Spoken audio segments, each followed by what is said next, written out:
Ал кеттік балдар, бастайық онда. Өткендегі үй жұмысына берілген екінші нұсқаның есебін бастайық. Ручка.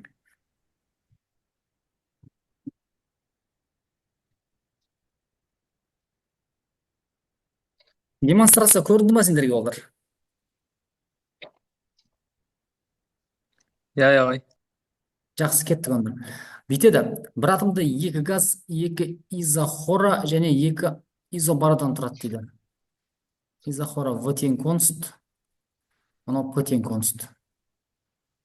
Так, тұйық циклден өтеді.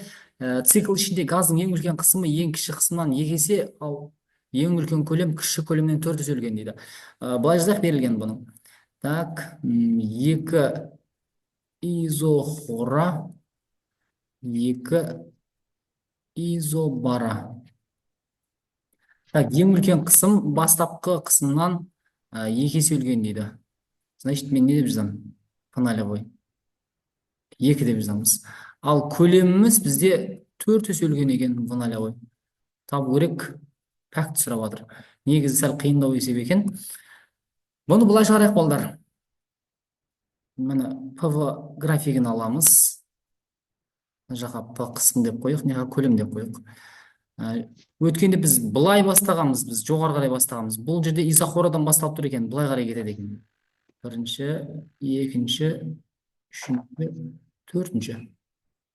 1, 2, 3, 4. Бұлардың бағыты өте маңызды балдар. Бағытын ауыстырсақ, уже сан мәнінде басқаша болып кетеді. Кеттік. Ал енді қараңдар. Нерге қойып шығамын? Так. Бедік. Мына жер 0 болса, мына жер В0 болса, мына жер қанша В0 болады? Қанша есе көп? 4 есе. 4 В0 болады. Мына жер П0 болса, мына жер бізде не болады? 2 П0 болады. Ал кеттік. Бізде пәктің формуласы бар. Пәктің формуласы температурамен алуға болады, немесе А бөлінген Q1 деп алуға болады. Көбейту 100%. Болады ғой, иә? Так, осы жерден бүйдеміз балдар. Біз мына формуланы қолданайық, мына жұлдызшаны. Енді бізге пәкті табу үшін газдың атқарған жұмысы мен қыздырғыштан алынған жылу мөлшерін табу керек. Енді бірінші жұмысты тауып алайықшы, көрейік қана. Жұмысты тауып алайық. Жұмыс қай процесте орындалады, қараңдар. Изохорада бізде жұмыс бар ма жоқ па? Изохоралық процесте жұмыс орындалмайды. Сол үшін тек қана изобаралық процесті ғана қарастырамыз. Сонда жұмыс дегенменде мынандай жағдайда болады. А1-ден 2-ге дейін өткенде, мына жерден ерген өткенде жұмыс бар бізде. Өйткені изобаралық ұлғайып жатыр, көлем артып жатыр. Оны бүйтіп жазамын мен. П нолевой сразу жаза берейінші мен. Мына жердегі дельта В ғой менде, дельта В. 4 В0 минус В0 деймін. Тең қанша болады? 3 П0 В0 болады. Енді келесі, мына жақты қарастырамын, мына жақты. Изобаралық сығылу жатыр, яғни 3-тен 4-ке дейін өтіп жатыр. Ол жерде менің қысымым 2 П0 болған, көлемім қаншадан қаншаға дейін кетіп жатыр? Сығылып жатыр, наоборот. В0 азайтылған 4 П0 В0 деймін. Бұда неше болады? 6 бола ма? Минус 6 болады. Минус 6. П0 В0 деймін. Енді осы жерден толық жұмысты табу үшін, газдың осы циклде атқарған жұмысты табу үшін екеуін бір-біріне қосамын. Плюс А3-те 4.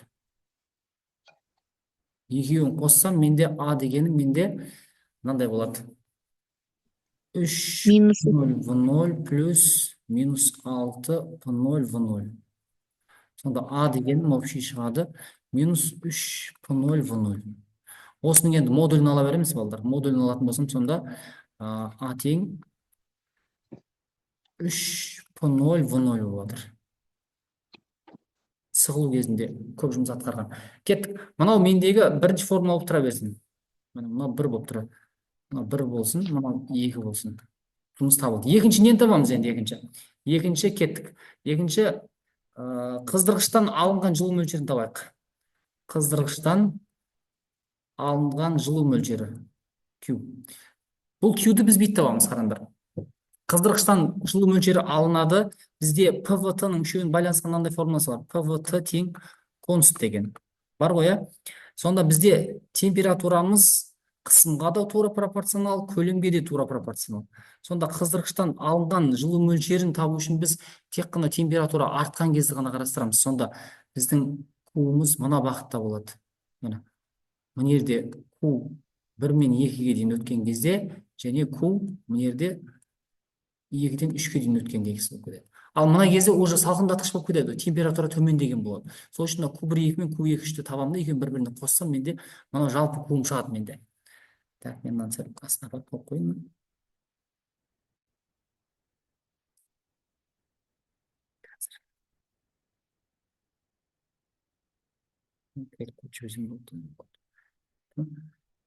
Так, ку жалпын табу үшін сонда Q1 2-ге қосамын, Q2 3-ті қосамын. Ал кеттік, енді айтыңдар маған. Q1 2-ні шығарып алайық, жеке-жеке шығарайық. Q1 2 дегенім менде бізде қай процесс нерді? Изобар ғой, иә? Изобарлық процесстерде U1 2-ге қосамын, A1 2-ні қосамын. Давай шығарып көрейік. Q1 2 тең болады. Дельта U табу үшін мен не істеймін? 3 бөлінген 2. 2. Жақшаның ішінде не болады? PV минус P0 V0 болады. Сразу жаза берейінші мен, болдыр. Бола ма? Минус 3 0, P0 көбейтілген 4 V0 минус болады. P0 V0 болады. Плюс А қаншаға тең? А1-ді 2-деге мен де тауып қойдым ғой бағана. Мынау тұр ғой міне. 3 0 0. 3 P0 V0 болады. Тең. Мына жерде қанша болады? Мына жерде 3 болады. 3 9 9 9. 7,5 бола ма? Иә. 7,5 P0 V0 болады. Жақсы. Енді Q2-ден 3-ге дейін өткен қарайық. Мына 2-ден 3-ге дейін өткен аралықта қандай процесс болып жатыр бізде? Так, изохора. Изохорада А тең 0-ге болады. Изобара, дұрыс айтасың. А тең 0 болады. Бұл жерде просто дельта У 2 мен 3 бола салады. А тең 0.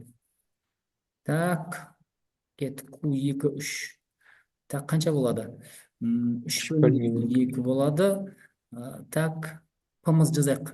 Төбедегісінде 2 P0 4 V0 минус P0 4 V0 болады. Тең. Яқта 8 4 4-те 3-ке көбейтім. 12 12 2-ге 6 бола ма? Иә. 6 P0 V0 болады. Болды, мына екеуі шықты. Енді не істеймін енді? Екеуін қосамыз. Екеуін қосамыз. Q жалпы шығады ғой менде. Так, екеуін қосатын болсам, 13-те 5 болады. 7,5 P0 V0 плюс 6 P0 V0 болады. Q жалпы менде болады 13-те 5 па? Иә, 13-те 5 болады. P0 V0 болады. Болды, кеттік. Мынаны таптым мен. Так, мынаны мен 3 деп қойым. 3 деп қойын. Енді апарамын да пәкке саласам. Пәкке салатын болсам, А-ның орнына не қоямын? А-ның орнына. Так, Орнына 3 0 0. P0 V0 болады. 13-те 5 P0 V0 болады. Мыналар қысқарады. 3-те 10. Өлде 22 ай. 0-де 22 болады да, жуықтап 22% болады ғой. 22%. Бұған бізде балалар қараңдар. Бұған ең жақын келетін жауап бізде мынау 20 деген пайыз ғана келеді мына жерде. 20 деген пайыз келеді. Бұл жерде жауабында 16 деп қойыпты. 16 мен ары көрдім, бері көрдім, оған тура келмейді. Олар келмейді. Ал егер процессті былай изобарадан бастайтын болсаң, ол вообще басқа жауап шығып кетеді. Мүлде басқа шығып кетеді. ChatGPT-ге салып көрсең де осы шығып тұр ғой, 22. Иә, осы шығып тұр, иә. ChatGPT-ден де осы шығып тұр. Бұл мынаны бір скрин қыласыңдар ма? Бірақ запись жазылып алады, иә. Кеттік ары қарай. Енді қайсысын көреміз? 26-сын көреміз бе, екінші нұсқаның? Иә, 26 соларды көреміз. Бұл тақтан өшіремін мен. 20-ны көрейікші ағай, 20. 20-ны ма? Соларды көрейік. Бұл 20-ны көреміз. Так, екінші нұсқаның 20-сы.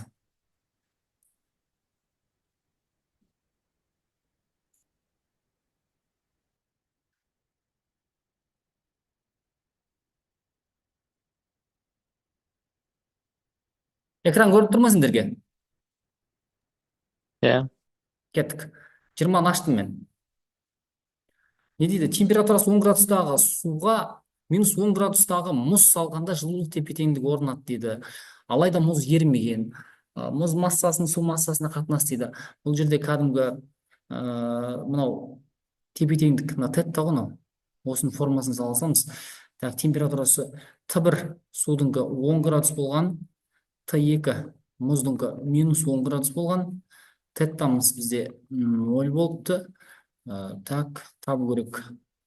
Мына біріншіміз бізде су болады. С1 менде 4200-ге тең болады. С2 мұз ол 2100-ге тең болады. Табу керек. Кімді? Мұз массасының су массасына қатынасы. Мұз деген менде М2 болды, су деген М1 болды. Осы сұрап жатыр. Так, кім жылуды береді, кім жылуды алады балдар? Су бермей ма? Су бермейді. береді, өйткені оның жылуы көп. Береді, иә. Но алады. Ал кетіп жазамыз. С1, М1, мынау температурасы 10 градустан 0-ге дейін төмендейді. Значит, Т1 минус 0 болады. Иә. Сразу 0 деп жаза берейін ба? Иә. 0 деп жаза берейін. Тең болады. С2, М2 бұл 0 минус не болады? 0 минус Минус 10. минус 10 минус 10 болады. Кеттік. Осы жерден шығарайық енді. Мына жақ С1, М1, Т1 болады, тең болады. С2, М2, мынау 10 10 болады. болады. 10 болады. 10 болады. Так, С1-дің орнына не қоямын? 4200-ді қоямын. Көбейту М1, Т1-дің орнына 10 болады. Тең болады 2100. Көбейтілген М2 бар ма менде? Иә, 10 болады. М2 бармайды. М2 жоқ қой. Жоқ, М2 жоқ. 10 болады екен. 10 мен 10-ды қысқартайық. 2 0 мен 2 0 кетеді. 42 мен 21 кетеді. 2 бола ма? 2 болып қалады. 2 М1 тең болады М2. Бізге сұрап жатыр. М1-ді М2-ге қатынасын тап деп жатыр. М1 бөлу М2. Мынаны бері қарай өткізсем, 2 болады. 2 ар жаққа барған кезде не болады? Бөлініп бармай ма, иә? Жоқ, иә. Осылай бола ма? Жоқ. Не дұрыс дедіңіз ана? М1-ді мына жаққа өткізіп қояйық та. М2 бөлінген М1 деп жазып қойыңыз. Сондай ма? Наоборот сұрап жатыр ма? Иә, дұрыс қой. 2 болады, просто 2 болады. Мынау болса 1 бөлінген 2 болады екен. Ал М2 бөлінген М1 болса, М2 бөлінген 2 болады. 2 болады екен. Суды бөл деп жатыр екен, мұзды бөл деп жатыр екен. Дұрыс болды. Сонда бұл бізде болады, С деген жауап болады ғой. Кеттік. Енді 26-сын көрейін ба?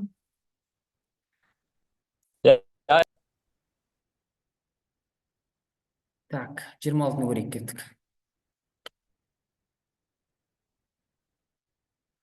26-ны тауып алыңыз. 26, 27 дегендер ғой. Бұлар контекст па? Негізі, иә. Мен сразу соны ашайын да мен. Яқтан өйткені екінші нұсқа. Так, 26. 4 килограмм дененің потенциалдық энергиясын анықта дейді. Массасы 4 килограмм зат суретте көрсетілген орнынан шығарылады. Егер серіппе максимум 1 метрге қысылса дейді. Массасы 4 килограмм. Так. 26. 4 килограмм дененің потенциалдық энергиясы. 4 килограмм дененің потенциалдық энергиясы. Мен МЖH-қа сала салдым. Сондай болады ау, бұда өйткені басқа вариант жоқ ау. Сөйтіп 360 шықты. 360 шықты ма? Онда жауап бар ма бізде? Иә, В жауап. Так, жауабында не деп тұр? Жауабында қате деп тұр ма не оны? Жоқ, дұрыс деп тұр. Олар емес. Не? Астындағылар ше. Иә, 27, 28 дейтіндер бар. Солар ғой, енді кейде қалар ауысып кетіп жатыр да. Иә, қан тауып жатыр да, одан кейін оны қайтадан тапқан кезде басқа сан шығып жатыр. Ол каным изначально қате деп шығарған ғой олар негізі. Қазір көреміз қазір. Қайсысында? 27 ма? Иә, солай, 27-ні көріңізші. Давай 27-ні көрейік. 27. 27. Деформацияға ұшыраған кездегі потенциалдық энергияны анықта дейді. Деформацияға ұшыраған кездегі потенциалдық энергияны анықта дейді. Потенциалдық энергияны анықта. К дейді. К керек бізге, иә. Формула қандай болады, формула? Е тең К дельта X квадрат X бөлу. квадрат бөлген 2. К'мыз неше болды біздің?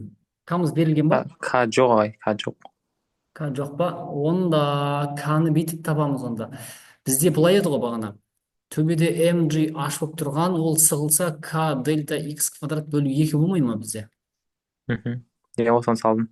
Осы жерде бізде К 720 шығады. Тура осы 28 жезепте ол 800 шығады. Оны түсінбей қалдым. Оны өткенде біреу сұрап еді, сол келмейді бұлар, жауаптар келмейді. Мынау энергияны сақтау заңына саламыз ғой.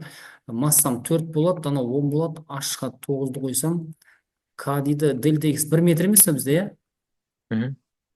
2 болады, мынау қанша болады мына жақта? 400, 360 болады тоже.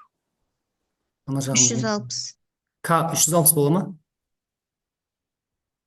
Иә, жоқ, Жоқ, 360 ана жоқ. MGH жақшы. MGH 360 болады. 362-ге Оны 720 720 болады, 720 болады, иә. 720 шықты. 720 ньютон метр болды. Так, 720 ньютон метр.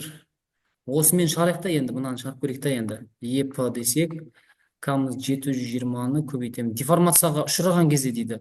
1-дің Бір. квадрат бөлу 2. 360 болады қайтадан. 360 джоуль болу керек қой. Осы болу керек қой.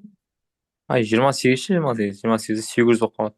Тұрақты мәні қанша? Серпен тұрақты бұл 720 болу керек, өйткені қатаңдық өзгермейді ғой бізде.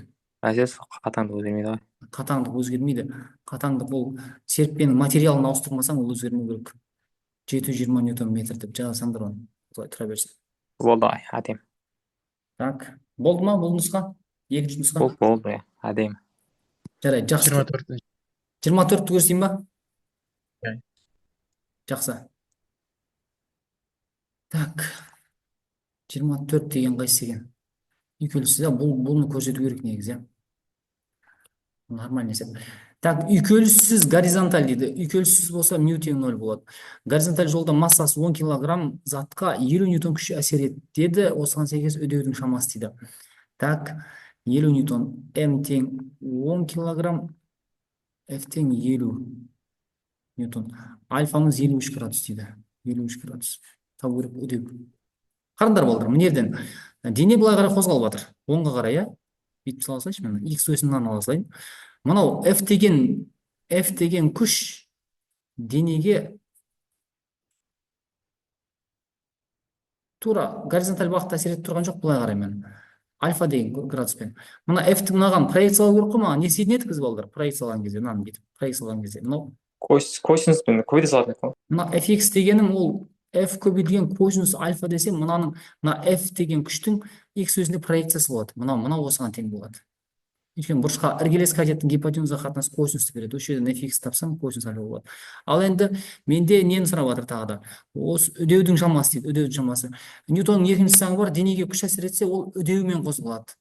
ма тең, оған күш әсер етіп жатыр бізде fx әсер етіп жатыр, x өсі бойынша. Сонда ма-ны мен апарамын да f көбейтілген косинус альфа деп аламын.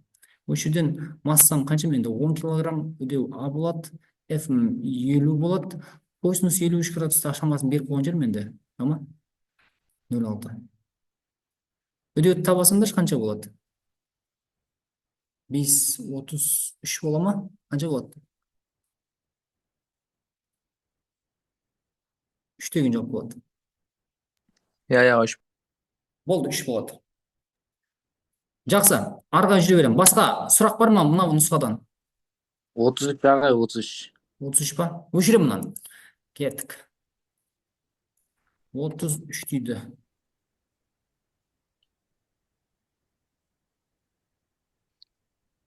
33 не дейді? Оттегі атомның еріксіз сәуле шығару деңгейіне жеткізу үшін мынанша джоуль энергия қажет.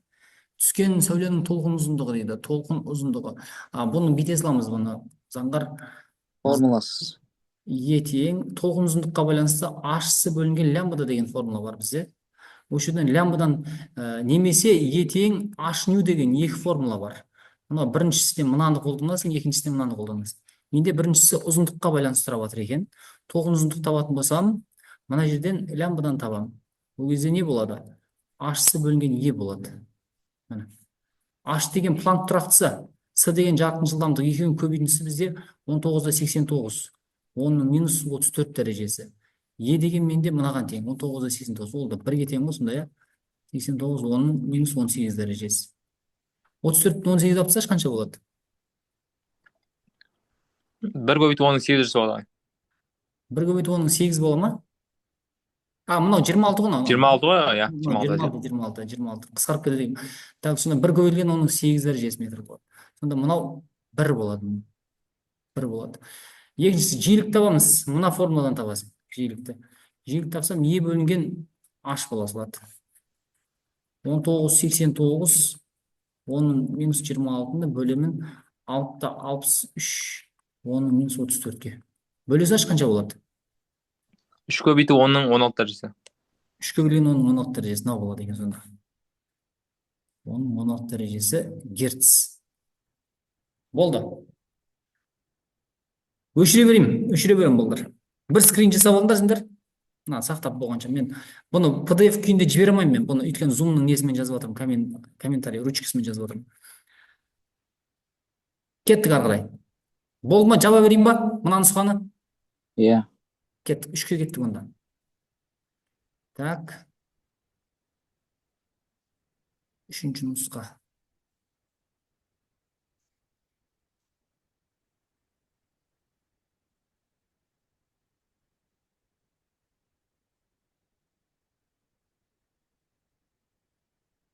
Так. Ой.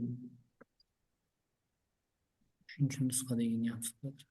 Қаншасын шықты? 3-ші нұсқа шықты ма сендерге? 3-ші нұсқа деймін, ә? Так. Дұрыс. 3-ші нұсқаның қай есебі көрейік, айтыңдар балдар, жылдам. 18 бен 22. 18, 22 тағы бар ма? 6 7. 6, 7 ма? Тағы да айтсаңдар.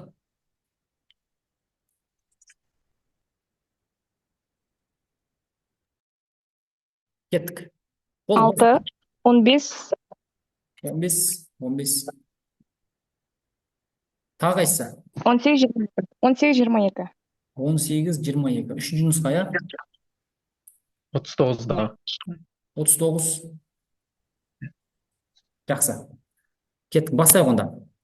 Бастадым, 6-ші есептен бастаймын. Массасы 16 килограмм денеге үйкеліссіз горизонталь жазықтықта F күші суретте көрсетілген әсер етеді. F күші әсер етеді екен. Так, заттың үдеуі 5 метр секунд квадрат болса, N-дегі F күшінің шамасы қандай дейді? F күшінің шамасын сұрап отыр екен. Так. Масса 16 кг, F күші суретте көрсетілген, үйкеліс жоқ, тоже үдеу бар екен. Үдеу 5 метр секунд квадрат. F күштің шамасын сұрап отыр. F сұрап отыр екен. Тура бағанағыдай. Мынаған күш әсер етсе, бұл қалай қозғалады болдар? Тең үдемелі. Үдемелі. Бұлай қарай қозғалады ғой, X өсіне қарай, Бұлай қарай MA болады. Үйкеліс жоқ. Мына несе мынау? F деген күшті. F косинус альфа болады, көбейді. Тура бағанағыдай проекциясын аламын, бұлай қарай. Бұлай қарай FX-ті аламын. FX-ті проекциясын алған кезде бұндай жағдайда барлығы F көбейтілген косинус альфа бола салады. Сонда бізде денеге күш әсер етсе, Ньютонның екінші заңы. Ол үдеумен қозғалады, FX болады. Тоже бағанағыдай жазамыз. MA тең болады, F көбейтілген косинус альфа болады. Осылай емес па, Иә. MA 80 ба сонда? Не дейді? MA 80 болады да сонда. MA 80 бола ма? 16 көбейтілген 5 тең болады. F деген жоқ менде. Косинус 0,8 болады екен. 100 ньютон болады. F болады, 100 ньютон болады екен. Иә. Жақсы. Егер мынау үйкеліс болған жағдайда мынау кішкене күрделі болар еді балдар. Өйткені ол кезде мынау реакция күшінде есептеу керек болады. Реакция күшінде. Дене тұр ма? Мен қазір тек қана FX-ті ғана есептедім. F косинус альфа деп. Ол кезде реакция күші мынаны былай да проекциялау керек болады ол кезде. F синус альфа болып кетеді ол кезде. Еще мына N болады. Былай қарай MG болады, ол кішкене күрделі болады ол кезде. Осындай бір есеп бар негізі бір нұсқалардың арасында. Кеттік, 6-дан кейін 7 дейді. 7. Мынаны өшірем. Астына түсем. Так, жетіні қараңдар балдар. Жетіде графикте келтірген процесстердегі ең үлкен жұмыс атқарылған дейді. Ең үлкен жұмыс. Ал мына қызық есеп мына П мына жақта В. Жұмыс дегенді қайтып табуға болады балдар, айтыңдаршы. Ең үлкен P жұмыс дельта V. P дельта V. А тең П дельта В болады. Дельта болады. Енді одан кейін егер именно П мен В-ға байланысты берілсе, бізде қандай еді бізде? Астында жатқан аудан емес па? Сол фигураның астында жатқан аудан. Сондай ма? Астында жатқан ауданы ең үлкені сол ең Вот. үлкен жұмысқа тең Дұрыс. болатын еді. Дұрыс. Қараңдар, бізде ең үлкен болады. Мынау Адан бастап Б-ға барған бірінші траектория тең. бойынша. Мынау болады. Мынау бойынша. Сонда осының астындағы жатқан аудан ең үлкені осы болады. Көрдіңдер ма? Мынаны былай бүйтіп ауданын алатын болсам, А тең S-пен өлшенеді ауданмен. Сонда бірінші графиктің ғана, бірінші переходтың ғана ауданы көп болады. Екіншісі одан аз, үшіншісі одан да аз болып кетеді сонда. А1 үлкен А2, одан кейін ең кішкентай А3 болады. Біздің жағдайымызда тек қана ең үлкені 1 болады сонда. Б деген жауап болады. Кеттік. 6 мен 7 кетті. Енді 15 деген. Ай 11-ді қара жер. 11 Иә. болды. 11-ді көреміз. Кинетикалық энергиясы 40 джоуль, дененің импульсі қанша болса, оның массасы. Бұл екеуінің байланысқан формуласы бар. 40 джоуль, импульсі 100. Өлшем бірліктен жазбай қойшы. М сұрақ белгі. Бізде мынандай формула бар. Ұмытып қаласыңдар, оны ұмытып қалған кезде қорқатын ештеңесі жоқ, қорытып аламыз. Мынаны бүйтіп жазуға болады ғой менде. Е тең М В көбейтілген В бөлінген 2 десем болады. Осы жердегі масса мен жылдамдықтың көбейтіндісі мынау менде нені береді? Пульс. Импульс береді. Сонда формула Е тең П В ма? П В бөлінген 2 болады. Бұны басқашалап та шығару керек. Бүйтіп шығару. Бүйтіп шығару. Мынаны М-ге көбейтіп М-ге бөлесем болады ғой, иә? Былай. Осы кезде былай болады. Е тең төбеде М квадрат В квадрат болады, ол П квадрат болады, астында 2М болады. Мына мен оңайырақ шығады. Болды, осы жерден жазылам болды. Е деген қаншаға тең? 40-қа тең болады. Импульс 100-дің квадраты бөлінген 2 көбейтілген масса. Былай қанша болады былай қарай? Так, ауыстырсаңыз, так, 100 мың бөлінген 80, 125 болады. 1, 2, 3. 100 мың бола ма? 10 мың ба? 10 мың жар. 10 мың екен ғой. М қанша болады сонда? 125. 125 кг болады.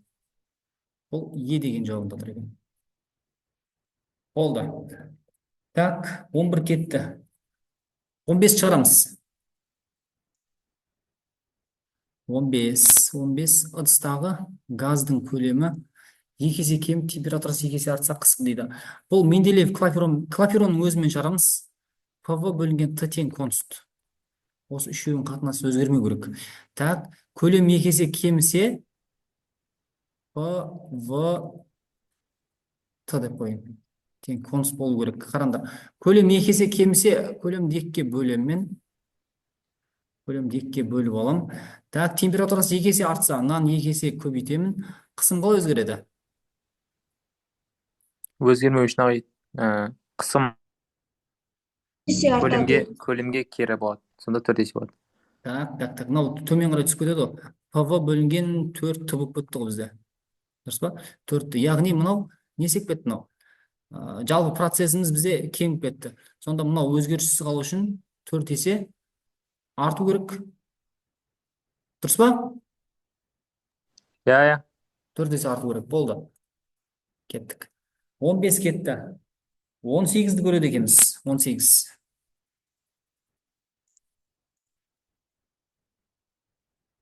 Мына есеп біздің кітапта бар. Оны біз негізі шығарғамыз. Тұрақты ток күшінде. Тағы да бір шығарғызайық. Ұзындығы L нолевой. Неқтан бастап жазам мен? L0. Диаметрі D0. Цилиндр пішінде өткізгіш ток көзіне жалғанған. Бұл кездегі оның қуаты P0 болған. Егер затты алдыңғы цилиндрдегідей, бірақ ұзындығы 4 L нолевой дейді. L тең 4 L нолевой. Так. Диаметрі 2 D0 дейді. оңай есеп, бірақ сәл ұзақтау шығады. Осы кездегі қуатты тап дейді. В общем, мынаны сұрап жатыр ғой. Қуаттың формуласы қандай болды? А бөлінген т ғой негізі. Тоқ күшінің қуаты. Тоқ күшінің қуаты. I квадрат R. I IU деген бар. I квадрат R деймен биде слайша. IR деген бар. IU деген бар. IU. U квадрат R дейінші болады ғой, мынандай формуласы бар ғой. Иә. Так, U менде екі жағдайда да тең болады. Өйткені тоқ көз өзгермейді. Сол үшін мен бұны бүйтіп ала саламын. Қуатты кедергіге кері пропорционал деп ала саламын. 0 болса, 0 болады. П болса, 1 бөлінген R болады. Сонда бүйтіп аламын, қараңдар. Екеуін бір-біріне қатынасын алсайын. P0 бөлінген P тең болады R бөлінген R0. Енді қазір R деген менде кедергі. Кедергіні ашамыз, қараңдар. R тең ρ L бөлінген S болады. Менде, қараңдар, не өзгермеген яқта? Тек қана сымның өзі ғана өзгермеген, бірақ ұзындығы мен аудандары өзгеріп кеткен. Демек, бүйтіп аламын. R-ді бүйтіп алсам бола ма? R тең ρ-ны алып тастасам болады. L бөлінген S десем болады. Сонда мына формулаға барып қоямын ғой қазір, қараңдар. Оны неға барып қойын? P бөлінген P0 бөлінген P тең болады. R-дің орнына L0 бөлінген S0, мына жерге L бөлінген S болады. Одан шығады P0 бөлінген P тең болады. Так, төбеге L0 S бөлінген L көбейтілген S0 болады.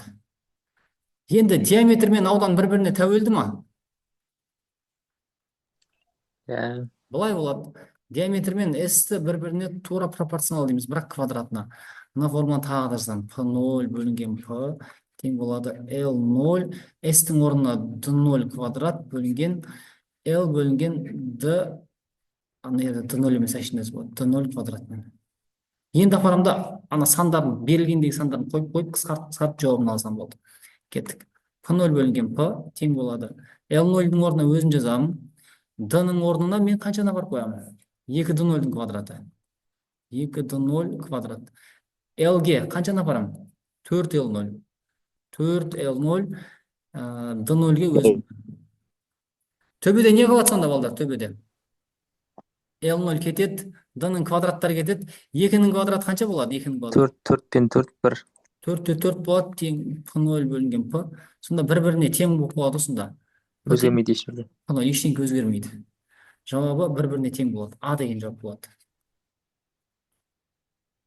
Болды. Бұл 18 есеп кетті. Енді 22 дейді. 22-ні көрейік. Ау? 20-ны. 20-ны да көріп па? Болды. 20-ны көреді па? Жақсы. Формуласын. Формуласын жазып бере салайын ба? Кеттік. 20. Массасы 78 килограмм ағаш толық жанғанда бөлінетін энергия есебінен балқитын алюминийдің массасы дейді. Алюминийдің массасы, балқу температурасы қанша дейді. Так. Жанғанда. Мынау жану жылуы, я? Жану жылуы. Так, жану жылуымен бүйтіп белгілеймін. Бұл бір тең болады. М1 көбейтілген Q көбейтілген М1 болады. Так, мынау менде М1 болады. Так, балқитын алюминийдің массасы дей ма? Так. Балқу жылуы қалай болады? Лямбда емес па? Демек, болды, осы екеуін бір-біріне теңестіре салам. Сонда Q М1 тең болады. Мынау мендегі лямбда көбейтілген М2. Маған осы жерден М2-ні таба саламыз ғой. М2-ні тауып есептесең жауап шығады. Қайсысы болады, болдыр, айтсыңдар жауабын. 2000 тонна болады ау. 2000 тонна бола ма? Болды. Түсінікті ғой, Нұрайым, арға жүре берейін ба? Рахмет. Жақсы, кеттік. 22-ні ашамын. 22 қақта. Мен яқты тұр екен. Иін мен күш әсер ету бағытындағы арасындағы бұрыш және оюлардың орналасу дейді. Бұл, ана біз күш моменті статиканы ашатын болсаңдар, бізде мынау тірек нүктесі болады, О деген нүкте. мына жақта бізде F әсер етеді, мына жақта F әсер етеді. Иін деген мынау, иін деген мынау. L1, L2 деген иіндер. Иін мен F-тің арасы всегда қанша градус болу керек бізде? 90. 90 градус болу керек. 90. Ол өзгермейді. Перпендикуляр деген сөз яғни. Там 90 градус деген бар ма жерде? Перпендикуляр деген осақ екен ғой. Иін мен күштің әсер ету бағыты болды. Осы бірақ жауап болады. 22-ден кейін 39 дейді. 39 көрейік. 39.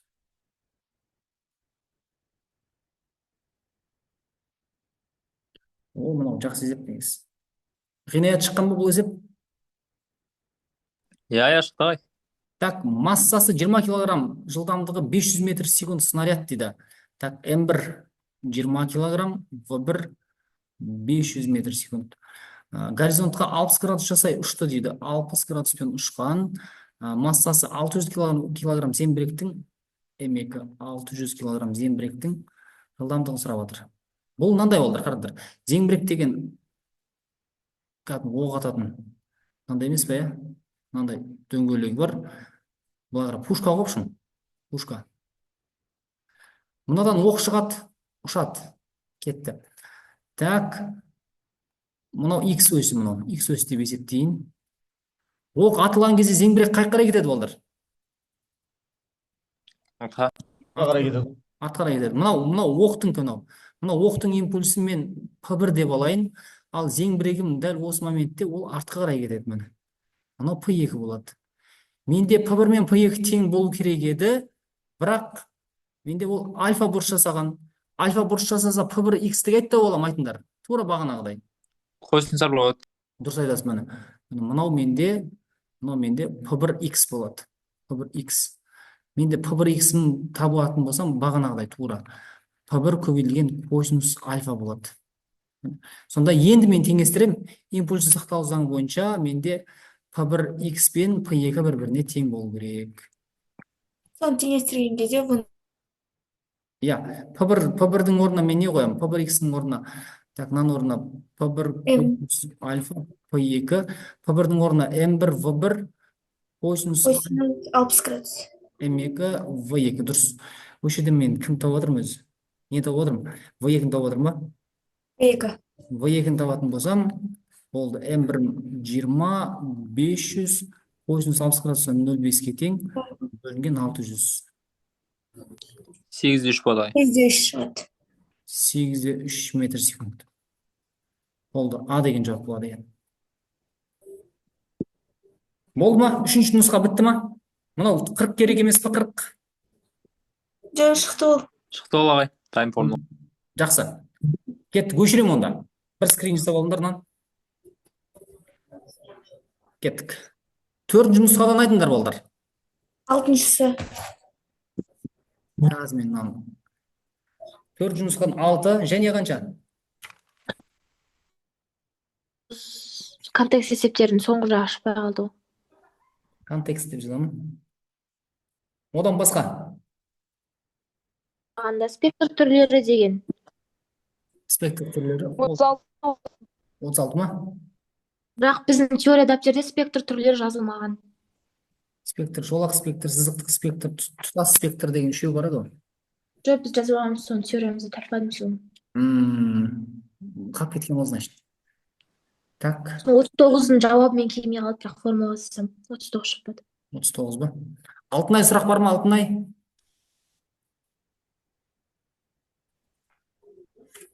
Төртінші нұсқадан жоқ. 4-ші нұсқадан жоқ па? Жарайды, болды. Онда мен бастай берейін 4-ші нұсқаны. 4-ші нұсқаның ең бірінші 6-шысын көреді екенбіз. 6. 6 дейді.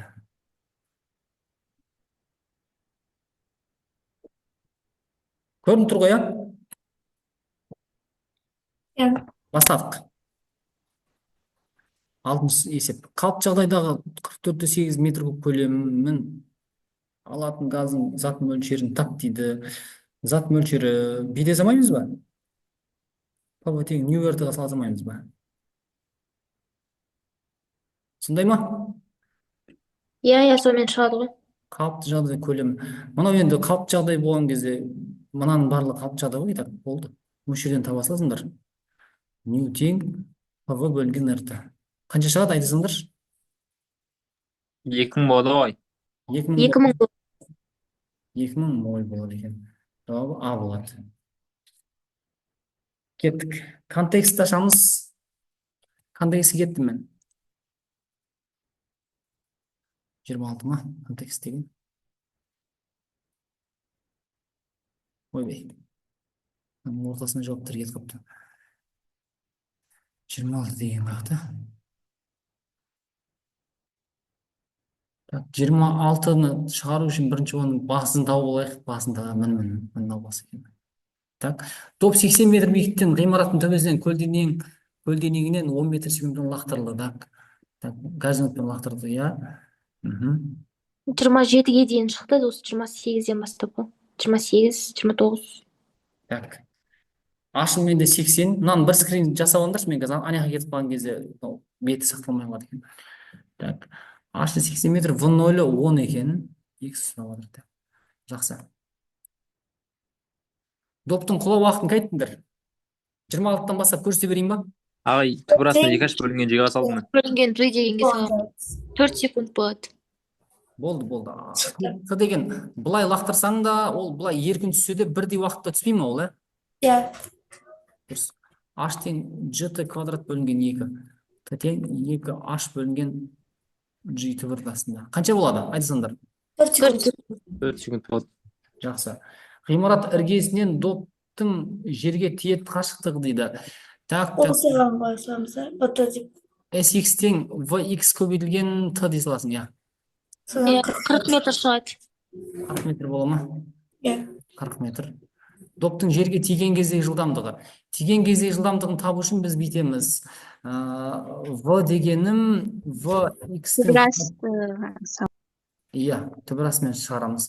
Бізде VX деген мына жердегі бағанағы VX-ің қанша еді? 10 беді? Иә. Ол өзгермейді деп есептеймін. Бұл константа, қозғалыс соңынан осымен кетеді. Ал VY-ті бүйтіп табасыңдар. VY-ті табу үшін мен бүйтемін. Ол мына жерден бастап еркін құлайтын болса, бағанағы Т деген 4 секунд уақытта түседі. Сонда GT деп боламын ғой мен бұны. VY сонда менде болады 10 көбейтілген 4 тең 40 метр секунд болады. 40 метр секунд болса, мынағына барып салам енді. В тең VX-ім 10-ның квадраты плюс 40-тың квадраты болады. 100 1700 боламасында?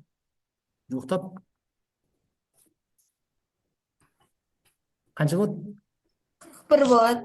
Түбірден шығарған кезде. 41 болады. Иә. Ол бұл жерде тигенге дейінгі, доптың жерге тигенге дейінгі жылдамдық. Осы болады ғой. Мына болады. Жоқтап. Доптың горизонтальмен 1 секунд уақыттан кейінгі жасайтын бұрышы дейді. Давай тақтаны өшірейін мен.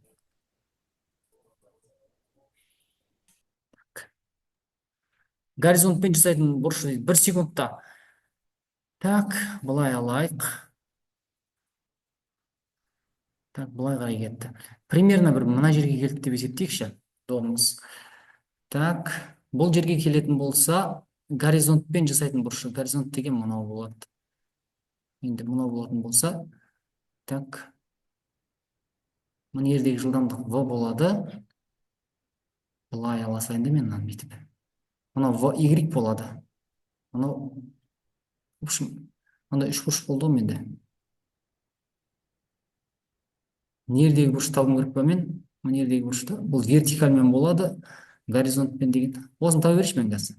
Соны не қылса 90-нан алып жазаламыз. Так. VY менде былай болады. GT болады. GT деген 10 көбейтілген 1 тең 10 метр секунд болады. Так. VX дегенім менде, VX дегенім ол 10 метр секунд тұра береді. Ой. Өшкінген. 10 метр секунд.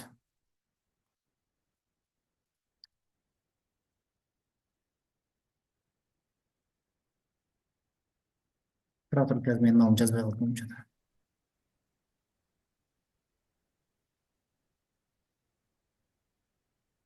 Екінші бастан.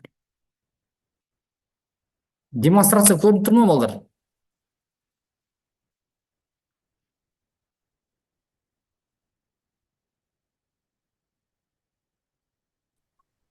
Көрініп тұр ғой? Көрініп тұр ма? Мен интернетім жөтө тоқтап жатқан сияқты менің.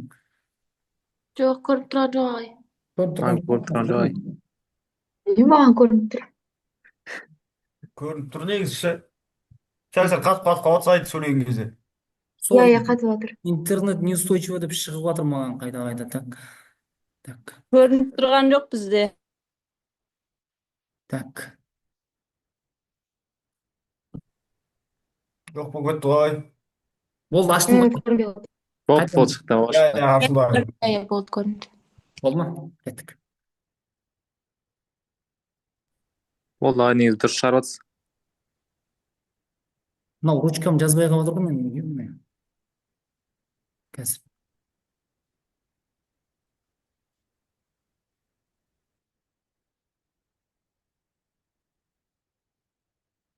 Қазір бедейік болдыр екен. Мынаған жаза берейінші, мынаған. PDF-тің өзін жаза берейінші. Мына. Бұл жерде былай екен. В общем, былай бетіп тұр ғой. Мына жердегі В болады, осын сұрап жатыр ғой бізде. Мынау GT дедік, мына жердегі. VY-ті GT дедік. Ол неше болды біздің менде? VY менде. VY 10 көбейтілген 1 10 метр секунд болды. Так. Мынаны табу үшін не істеймін мұны? Косинуспен табайын ба? Так. GT болды. GT бар менде. Альфаны сұрап жатыр ма? Менде не сұрап жатыр? 1 секунд уақыттан кейін дейді. Мынау VX болса, бұрышқа қарсы жатқан катеттің іргелес жатқан катетке қатынасы нені береді екен менде? Тангенсті бере ма? Қарсы жатқан VX бөлінген VY болса. Одан не шығады? VX-ің 10 болады. 10-ды Ананы 10-ға бөлсеңіз бір болады. Так, арк тангенс 1 деген қай градуста болады? Арк тангенс 90 градуста. 45 градус. 45. Болды. А деген жауапта болады. Сен- Тангенс бар. Все. Арктан баяғыда мезендерге бір формулада берген едім негізі, по-моему, иә? 45 тең деген ма? 45 градус бұрыш жасайтын уақыт деген ол кезде бізде қандай еді? В нолевой бөлінген G деген. G деген. 45. Ол енді біз анау обратный есеп болса болады да, егер мына жерде бізде уақытты табу керек. Сонымен бұрыш жоқ қой бізде, бұрыш болмағаннан кейін обратный шығар деген. Жарайды. Кеттік. 29-дан кейін 3-ші нұсқа. 30. 30 керек па? 4-ші нұсқа. 30 30-та болайын. негізі. 30 тұр ғой. Астын мана өткіз. өтпеді ме? Сол жерде тұрған ба? Жоқ екен. Міне. Основа. Ең Доктор, основа. тиер кездегі құраушы бұрышы дейді. Тиер кездегі бұрышын тап дей ма? Тиер кездегі бұрышын қайт табамыз? Ол жердегін бүйтіп таба саламыз мынаны. Мына жерге тиеді ол кезде мына жерге тиеді. Вот осы жерге тиген кезде бұрышын табу үшін мен бүйтемін. Қанша секундта құлады ол бағана? 4 секунд. 4 секунд болса, мынау VY менде 40 болады, 40 метр секунд болады. VX менде өзгермейді ол. Ол 10 болады. 10 метр секунд. Бұнда тангенс альфамен шарасай бұнда. Тангенс альфа тең болады. VX-ті VY-ге бөл. Сонда ол 10-ды бөлемін 40-қа бөлемін. 1 бөлінген 4 бола ма? 1 бөлінген 4. 1 бөлінген 4 ол 0,25. Арт тангенс 0,25-ті ашасың енді ары қарай. Қанша градуста тең болады? Қанша болады болдар? Арт тангенс 0,25. 40 жоқ. 0,25. Осыны табу керек, в общем. Арт тангенс 0,25 табу керек. Қанша болады? 76 ма? 14 градус болады о негізі. 0,25-те. 0,25. Бірақ если арктангенс 4 болса, наоборотта, онда 76 градус шығады.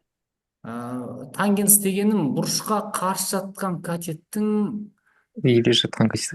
Онда тиер кездегі құраушы бұрышы дейді. Құраушы бұрышы болса, онда бүйте салайық, біз 25 деп таптық қой мынаны да. Ол мына бұрышты емес, ол может мына бұрыш сұрап жатқан шығар мына бұрышты. Иә, может. Онда ондай болса, мынау бұрышқа қарсы жатқан катет мынау болады, и мынаған қатынасы болады. Онда құраушы деп әтеге мына сөзде не бар ғой оларда.